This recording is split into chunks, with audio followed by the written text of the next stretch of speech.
Gràcies a tots per haver-vos quedat després de l'esmorzar amb aquesta taula que parlarà de mitjans de comunicació.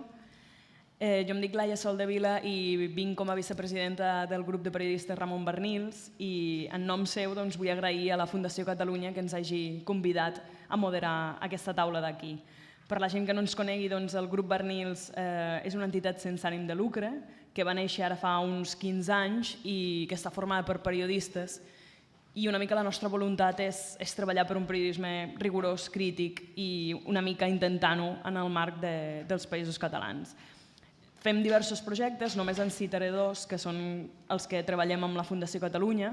Un és l'Observatori Crític dels Mitjans, Mediacat, que el que fem és precisament això, fem una anàlisi de com treballen els mitjans de la nostra àrea idiomàtica i els fem propostes o mirem d'oferir-los ajuda en la mesura que puguem. Un altre dels projectes de Mediacat és l'anuari dels silencis mediàtics, no sé si us sonarà, però una vegada a l'any repassem quins són aquells temes que els mitjans no han parlat o han maltractat o no han tingut l'espai que es mereixien i nosaltres fem aquests reportatges de periodisme d'investigació i en profunditat. Treballem amb altres coses, últimament amb el Premi Ramon Barnils de Periodisme d'Investigació, però perquè vegueu més o menys la línia en la que treballem. Avui per això parlem de mitjans de comunicació, perquè com sabeu la Carta de les Llengües Regionals i Minoritàries té l'article 11 que parla específicament de mitjans de comunicació. I essencialment el que diu aquest article és que cal crear, fomentar i mantenir, també financerament, perquè és un aspecte molt important en els mitjans de comunicació, almenys una ràdio, una televisió i articles de diari en la llengua regional o minoritària i formar periodistes perquè treballin en aquest sentit. També diu literalment, i llegeixo, garantir la llibertat de recepció directa de les emissions de ràdio i televisió dels països veïns en una llengua usada en una forma idèntica o pròxima d'una llengua regional i minoritària i no oposar-se a la retransmissió d'emissions de ràdio i de televisió dels països veïns en aquesta llengua. I encara més, demana literalment, que no sigui imposada a la premsa cap restricció a la llibertat d'expressió i a la lliure circulació d'informació i que els interessos dels parlants de les llengües regionals o minoritàries siguin representats o presos en consideració en el marc dels òrgans que es puguin crear en conformitat en aquesta llei. Com veieu, el cas nostre és bastant... no té res a veure amb el que diu la carta. La realitat és que als països catalans no hem aconseguit tindre un únic espai comunicatiu en la nostra llengua, perquè tenim una llengua que parlen 10 milions de parlants, però un espai mediàtic, un mercat mediàtic dividit pels diferents territoris.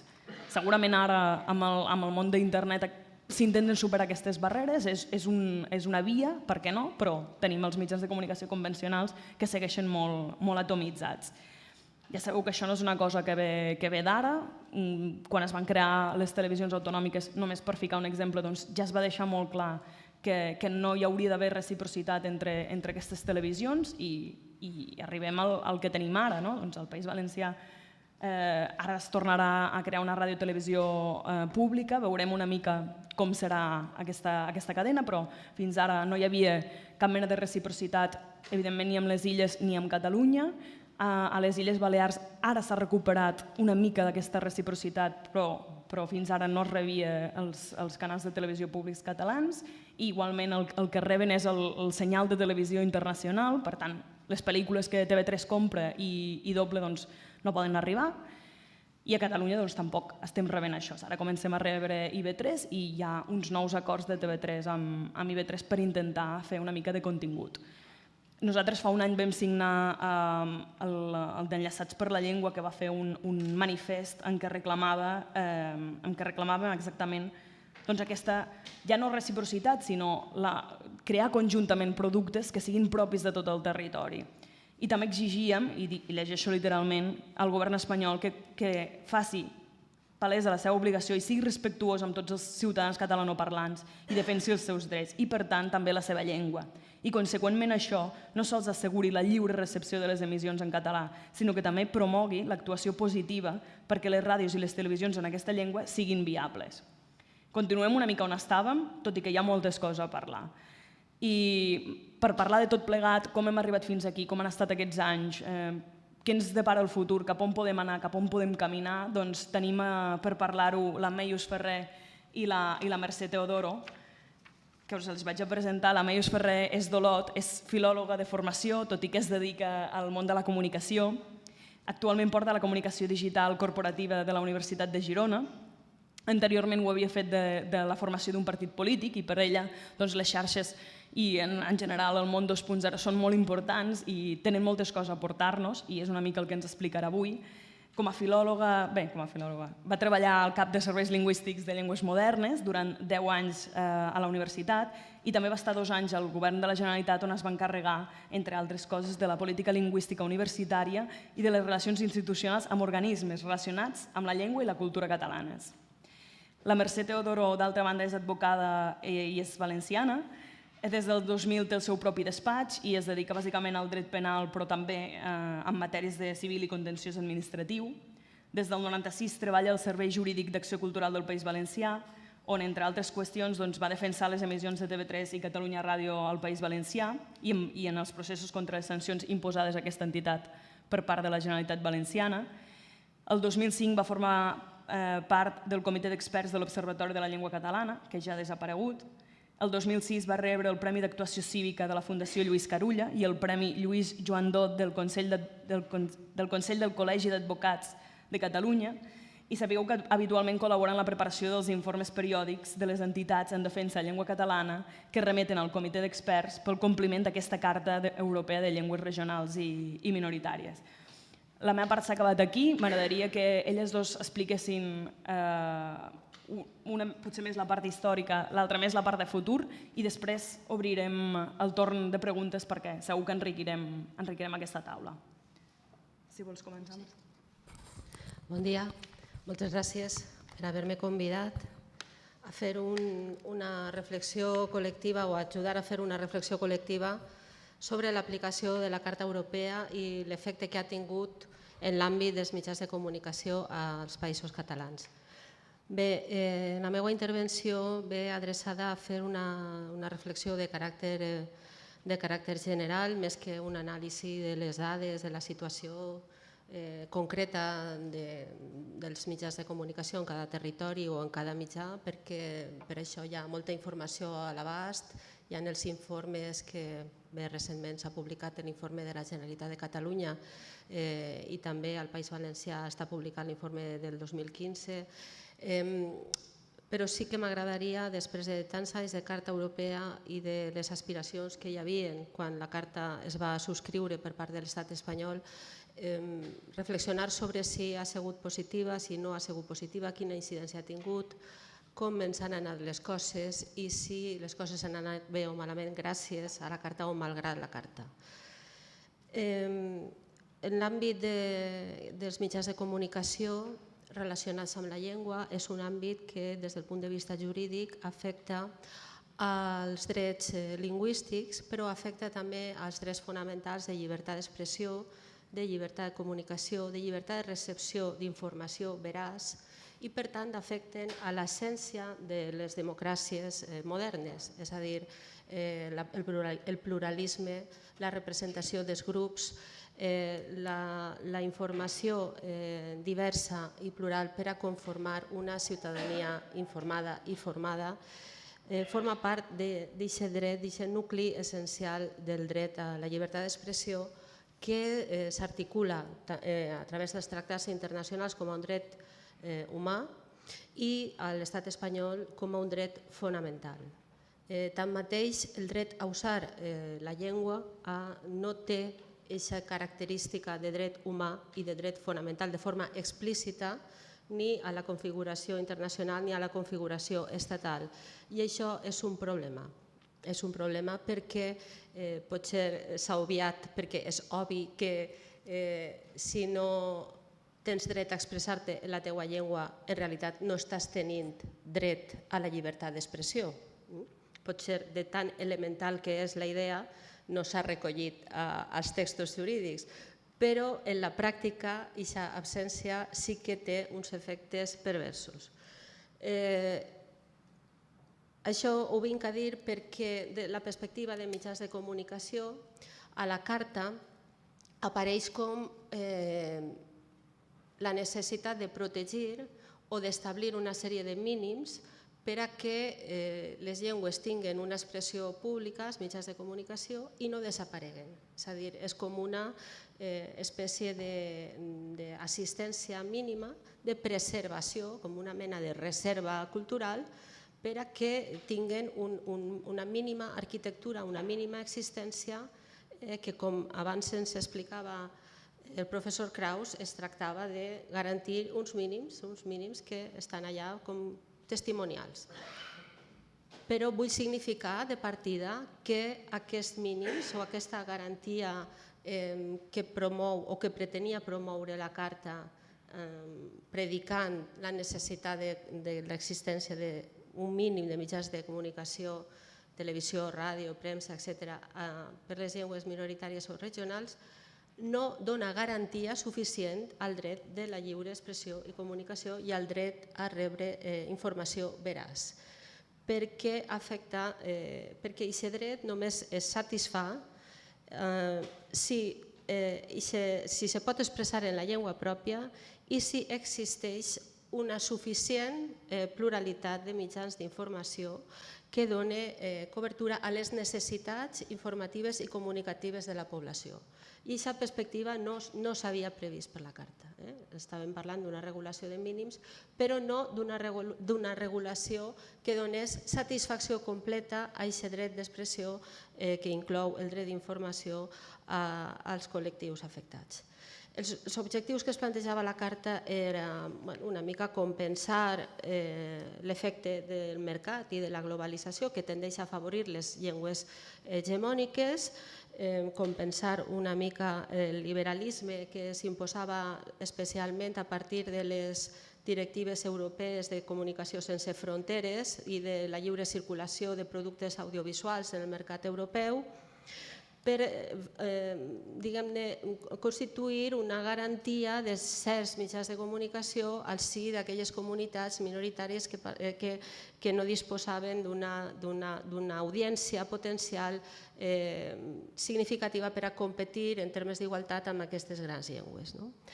Per això, les mesures o els mitjans que proposava en l'apartat primer de l'article 11, com bé ens ha dit la moderadora, era la creació o foment de determinats mitjans com a mínims i, en segon lloc, a partir del segon paràgraf, es tractava d'aprofitar les sinergies i potenciar els intercanvis transfronterers i interregionals. És a dir, calia aplicar polítiques actives per part dels governs que permetessin la lliure recepció dels mitjans de comunicació que es feien en aquells territoris on podien existir i poguessin ser aprofitats per a altres territoris on no podien existir per diferents raons. No se'ns escapa que aquí també hi ha un contingut econòmic i una potencialitat purament econòmica de la qual es fa dependir l'existència o inexistència de mitjans de comunicació en determinades comunitats pel seu nombre d'habitants o per la situació. I la prova evident la tenim en la situació de crisi econòmica dels darrers anys, com s'han ressentit aquestes estructures, fins i tot les creades des del poder.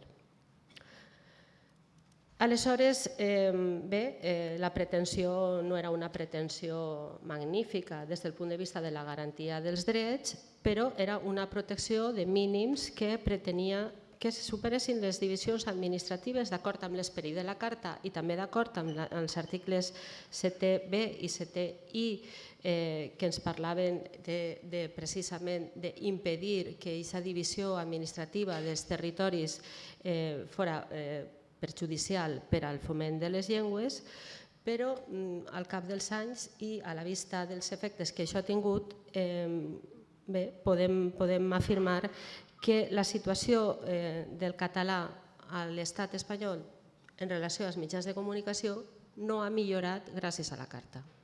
No ha millorat gràcies a la Carta. En primer lloc, la pròpia configuració de la Carta no ha sigut, i la forma d'adopció de l'instrument que parteix d'una declaració estatal de compromís, d'això que és tan contradictori que és una obligatorietat voluntària. Doncs aquesta obligatorietat voluntària es fa per part de l'Estat i la forma d'adscripció a aquesta carta no ha trencat la divisió administrativa, que precisament és un dels principis rectors de la carta. L'Estat espanyol s'adhereix a la Carta Europea a través de les llengües, sense anomenar-les, que han estat declarades oficials pels estatuts d'autonomia. És a dir, continua reflectint la protecció de la Carta a la divisió administrativa de l'Estat espanyol en matèria lingüística. Tampoc protegeix la identitat de les llengües i el cas, crec que més significatiu, és el cas del valencià, en el sentit que en cap lloc es reconeix la identitat lingüística del valencià respecte als altres territoris de llengua catalana, en algun moment de forma implícita, però en cap cas de forma explícita, i també podem afirmar que no s'han respectat o no s'han aconseguit els mínims als quals l'Estat espanyol estava voluntàriament obligat. I per descomptat no ha passat res per aquest incompliment, és a dir, no ha hagut cap mecanisme capaç de superar o de castigar l'incompliment i fer efectius els mínims que la Carta pretén aplicar.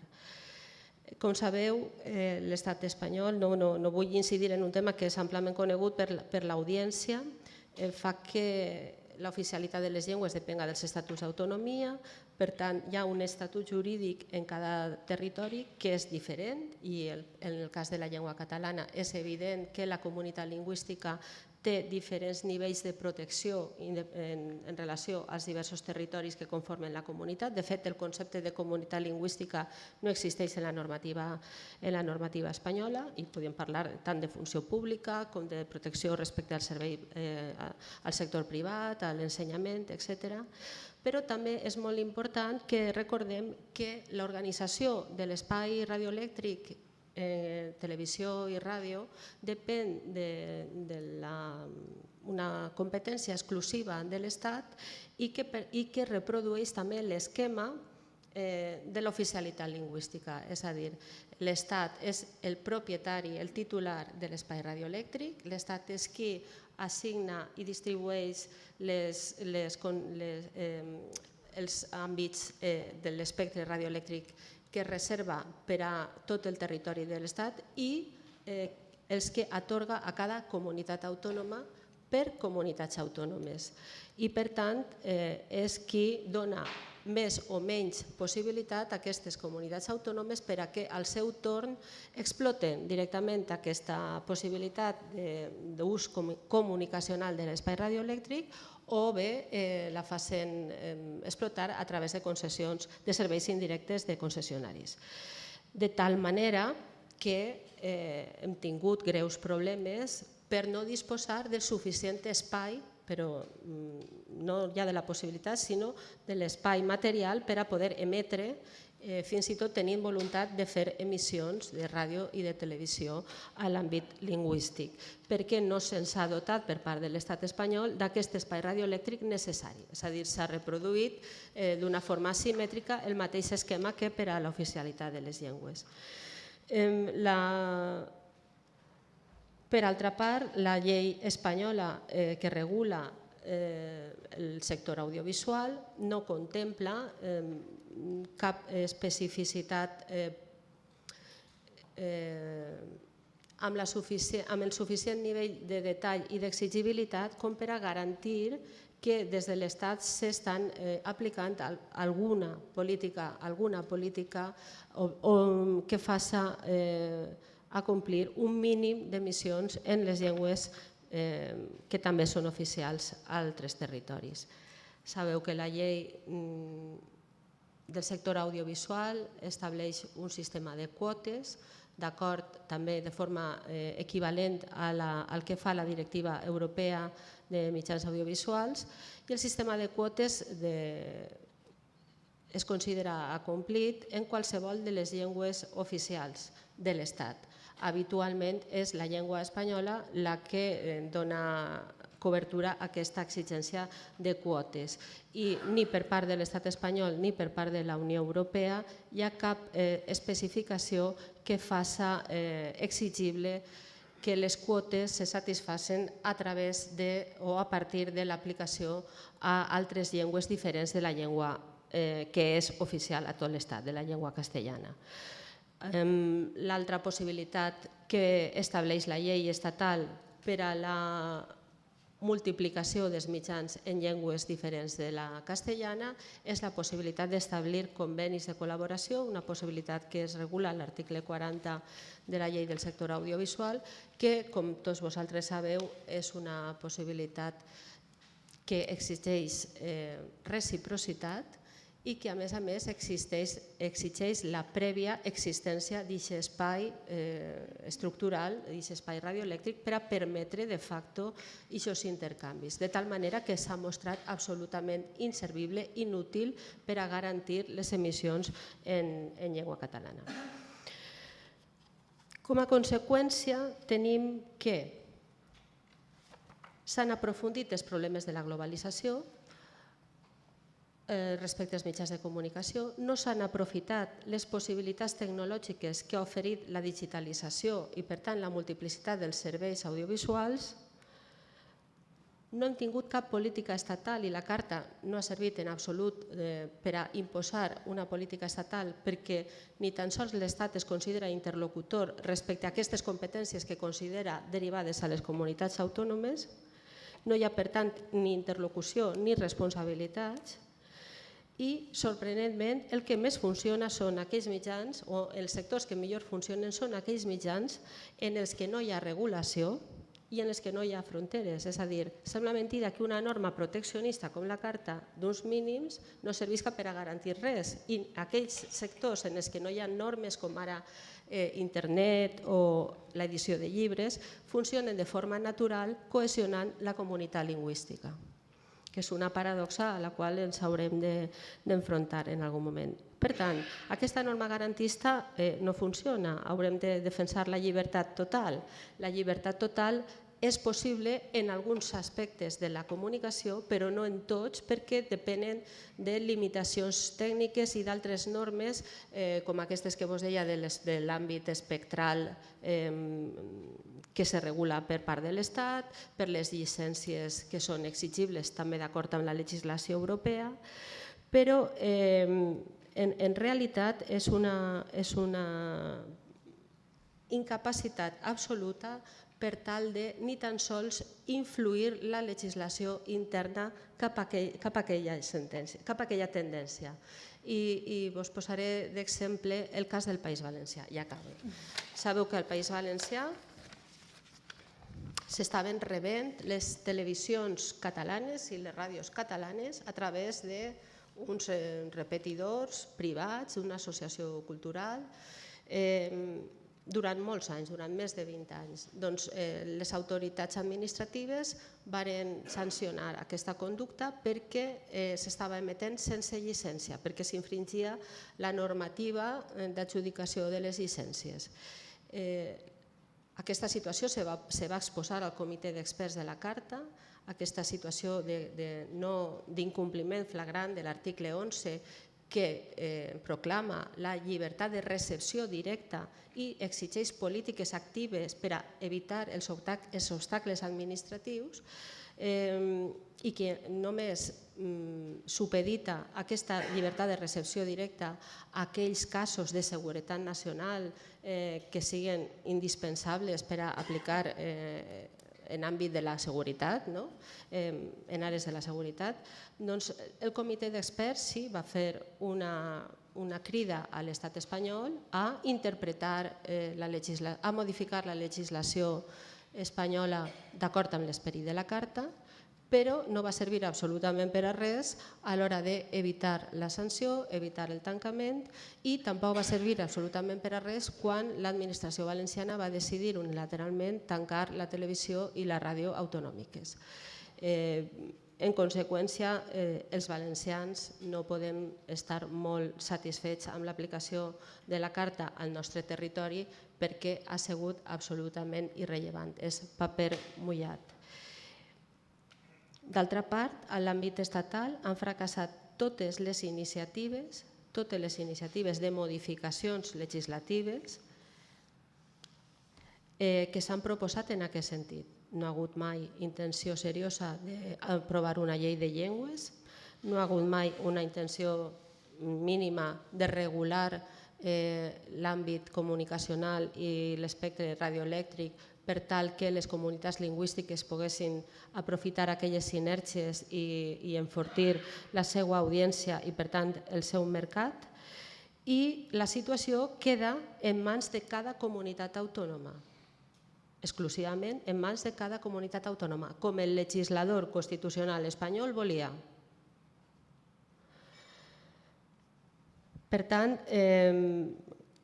en aquest moment i mentre no tinguem una legalitat diferent, pense que l'única via de millora de la situació són els compromisos bilaterals entre aquelles comunitats autònomes afectades, independentment de la situació d'oficialitat o de no oficialitat de les llengües, i estic parlant de l'aragonès i del català a l'Aragó, i estic parlant del valencià al Carxe, etc., perquè d'acord amb el que he experimentat en carn pròpia com a valenciana i com a jurista, ni l'estat espanyol ni la Carta Europea ens està ajudant a millorar el nostre sistema comunicacional. Gràcies, Mercè. Ella ha incidit molt en un tema que el català funciona normalment o naturalment en aquells mitjans que no tenen regulació, que són sense normes, que són internet, i crec que justament la Meius ens parlarà de tot aquest altre univers. Hola, bon dia. Gràcies per convidar-me. Jo no en dic univers, en dic quarta dimensió. Cada vegada ho tinc més clar que hi ha gent que hi viu, hi ha gent que la comparteix i d'altres la neguen. I aquests jo crec que, en fi, que s'ho facin mirar. La meva idea era, com que ahir va sortir l'informe de política lingüística corresponent a 2015, fer una molt breu repassada de les dades en els mitjans tradicionals i després el que faria és una reflexió sobre els nous mitjans, sobre com podem escapar-nos, i molt breu, sobre com podem escapar-nos, com deia la meva companya, d'aquesta regulació. Internet és la plataforma aquesta global. Ràpidament, la bona notícia la tenim a la ràdio, cada vegada més clarament. Internet no ha mort la ràdio, ans al contrari. Mireu-vos les dades d'audiència de RAC1 i Catalunya Ràdio, també està pujant molt, i podem dir que estem un 61%, cada any puja una mica més el consum de ràdio en català, també a les emissores del Flaix FM, no ens en descuidéssim, perquè aquí hi ha jovent. En canvi, en altres àmbits, amb els diaris ens costa més. Per tant, en ràdio tenim una bona dada i hem de reflexionar sobre què es fa bé. Sobre què passa? Doncs que poses uns cascos, vas a córrer i pots escoltar la ràdio. Altres, llegir el diari, diguéssim que no. La televisió, en canvi, ha baixat de 3 punts, del 54% en català del 2014 estem al 51%. És una dada preocupant, sobretot quan la poses al costat, com fa l'informe del castellà, que és del 83%. Tot i que el 5% ja és en altres llengües, se suposa anglès. Aquí tenim un fenomen que és la diversitat de mitjans digitals. Ens beneficia una part que és la territorialització, és a dir, la xarxa de televisions locals, en aquest sentit ens va bé, però d'altra banda la televisió ha passat una cosa, que ha esdevingut pels nostres fills, pels que pugen, asíncrona. No miren la televisió quan fan un programa, sinó que la miren en general en altres moments i a través de la tauleta o de l'ordinador o del mòbil. No discriminen entre YouTube i televisió. Tant es poden mirar un programa d'en Buenafuente com un discurs d'en Rufián, que ara es veu que és un ídol amb els adolescents, perquè parla per tuits i això els agrada. Consumeixen, per tant, continguts, per exemple, per WhatsApp, i allò és tele també, però ja ningú n'és conscient i potser ens escapem dels índexs dels EGMs i de tot això no ho recomptem, diguéssim. O sigui, WhatsApp potser s'ha convertit també en un canal propi. I l'altre fenomen que ens fa anar molt malament en el cas de la presència del català serien tots aquests canals online, Netflix, aquests serveis de streaming, etc., que estan molt i molt bé, que la majoria de nosaltres segurament hi estem interessats, però aquí sí que guanya per golejada el català i també l'anglès, perquè cada cop més ens anem acostumant a mirar sèries en versió original. Pel que fa a diaris, tenim que ha disminuït en 2 punts la presència del català, és a dir, el 57%, passem del 59 al 57% en català i en castellà un 65%. Ha pujat 5 punts. El català baixa i el castellà puja. Revistes, 33 en català contra 85 en castellà. Mitjans digitals, molt interessant el tema dels mitjans digitals perquè tenim 104 mitjans digitals en català, que són molts. No sé si els podríem dir tots, entre tots, potser no hi arribaríem, perquè n'hi ha de nous. Aquest any n'hi ha 14 de nous. I aquests mitjans digitals, puc recordar, per exemple, el 14.cat, que ara ha arribat a la xifra, crec que és dels 500.000 usuaris únics, el Lliure i Millor, que hi col·laboro i que estan també fent feina, el Crític, el Núvol, el Diari de l'Educació, etc. Tots aquests mitjans són els que ens han de fer, especialitzant-se, créixer el català. Per primera vegada, en l'àmbit aquest d'internet, els 10 webs més consultats en Catalunya tenen tots versió en català, que no vol dir que la tria la gent. La tria el 54% de la població. Quan hi ha versió en català, la meitat, una mica més de la meitat de la gent tria el català. Però la bona dada és que l'any passat estàvem al 34%, per tant sí que hem pujat considerablement en això. També ha pujat l'ús en altres llengües, del 20 al 29. I això voldria dir que català i multilingüisme, entenem multilingüisme, el castellà no, multilingüisme, doncs no s'exclouen. Això és el model universitari que estem intentant alguns fer que funcioni. Per tant, el que podríem dir és que hi ha disponibilitat del català a internet, no tothom, o sigui, no el tria encara moltíssima gent, però sí que hi ha un percentatge superior al 50%, cosa que no veiem, per exemple, en el cas de mitjans més tradicionals o que en tot cas nosaltres anem més endavant en aquest sentit. Jo el que us voldria fer la reflexió és que la transformació que s'ha derivat de tota la revolució digital en què estem immersos ens ha fet assistir a una nova generació que fa un ús diferent dels mitjans, molt diferent. Ha desaparegut l'objecte reproductor, el transistor, la televisió, el diari en paper, i tot passa pel mateix conducte. Pot ser l'iPad, pot ser, és igual, el PC, el que sigui. I a més, els mitjans tradicionals es retroalimenten de tot allò que surt a la xarxa. Hi ha molta gent que no està a Twitter, però sap coses de Twitter perquè surten, cada programa té el seu hashtag, cada ràdio, cada diari posa els tuits més curiosos del dia. O sigui, quan diuen Twitter és mort, dic no, potser sí que econòmicament no van bé, però és molt més present que abans. Ha sortit del seu hàbitat, d'aquesta quarta dimensió, i ha passat a la tercera, i tant que hi és, molt present. I pugen també, i volia destacar-ho, digitals, com ara Nació Digital. És molt interessant l'evolució de Nació Digital, que ara han rebut el Premi Nacional de Comunicació, perquè acaben de signar fa una setmana un conveni amb Girona més, per fer un laboratori de comunicació, per fer provatures, per fer coses noves. I estan diversificant-se molt. És temps d'experimentar amb nous formats i de fer-ho en català. És la clau. Necessitem nous lectors, nova gent que ara mateix no agafen un diari i se'l llegeixen. Introdueixo alguns dels formats que ja s'estan fent ara i parlem-ne de què fem amb els programes que s'emeten a la ràdio però via internet, per exemple els Spin Doctors. Això compta o no compta? Segurament hi ha un índex d'audiència potser amb unes edats més joves. O per exemple les websèries, o els book trailers, o les entrevistes que fa l'Antoni Bassas els diumenges que també s'emeten per YouTube. Mireu, si us mireu una pàgina web d'un diari, com ara l'Ara, per exemple, d'una ràdio o d'una televisió, o fins i tot VilaWeb, distingireu entre què és ràdio, què és tele, què és digital i què és diari? Tot té vídeo, tot té foto, tot té àudio i tot té text. Per tant, parlem-ne, és a dir, sembla que estem acabant de fer uns híbrids, no? Com es compta, per exemple, el nombre de reproduccions d'un article que surt en un diari qualsevol i es retuiteja, es publica a Facebook, s'envia per WhatsApp, als grups d'amics o per Telegram? Això desapareix? I els booktubers que recomanen llibres, per exemple, no poden esdevenir un canal més de comunicació? I el tema dels videoclips, molt interessant. Ja sé que no és mitjà de comunicació, però, en fi, parlant amb un cantant conegut d'un grup dels Amics de les Arts, ens deien: tenim una feinada perquè cada cançó ara hi hem de fer un vídeo, perquè els nens, els nois, noies, exigeixen veure la cançó. Això és un canvi radical. Què està passant, no? Doncs, i ells ho fan en català. Per tant, això és un consum nou.